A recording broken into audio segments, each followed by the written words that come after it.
magandang araw mga kamarino. Nandito tayo ngayon sa Cement Center, The Green Turtle. So sa mga gustong, sa mga kapwa natin na kamarino dyan, mga seaman na gustong kumain ng mga Filipino food, dito lang matatagpuan yan sa Civitavecchia, dito sa Cement Center, The Green Club. Ang may-ari ay si...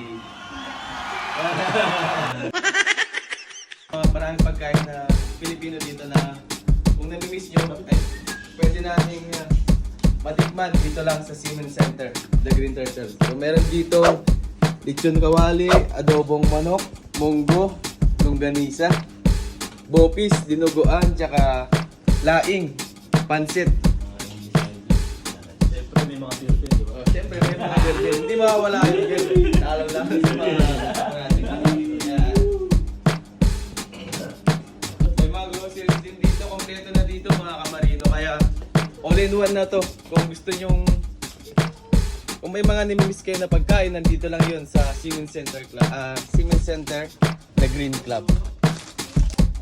Green Turtle. Kumbaga parang mini grocery siya. Tapos yung restaurant ay sa loob lang. So yun mga kamarino, nga pala ang nagbabantay dito ay Pinay din si Madam Hana. So si Madam Hana nga pala sa mga kapwa natin na kamarino dyan na walang matutuluyan sa Maynila. Meron tayong pwedeng pag-stayan dito. Pwede tayo dito sa staycation, S&M Trees Residence near SM Preview. So kung gusto niyo ng matutuloy na maganda, ay pwede tayo dito.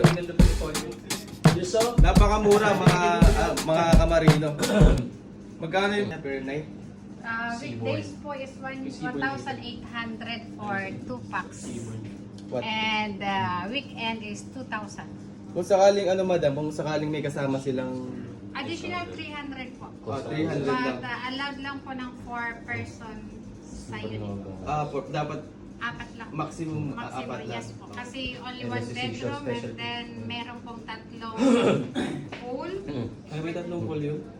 Swimming pool. Meron tatlong swimming pool. Walking distance po sa SM Fairview. Araw-araw. Terraces at Robinson.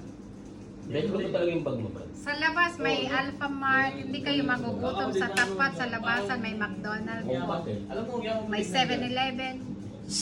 Napaka-convenient. Napaka-convenient mga kamarino. So sa mga walang matutuluyan, pwede tayo dito. Yun mga kamarino, mag-message lang tayo dito sa staycation SM Trees Residence near SM Preview kung naghahanap tayo ng matutuluyan na maganda, komportable, at syempre ang hinahanap ng lahat yung affordable ng mga kapwa nating seaman. So yun lamang mga kamarino, God bless po sa ating lahat. Maraming salamat Madam Hana. Salamat po. Happy birthday. Thank you so much Madam. God bless po. Mga tropa natin, yan. Si Jimson. 1, 2, 3. Cheers! May iba.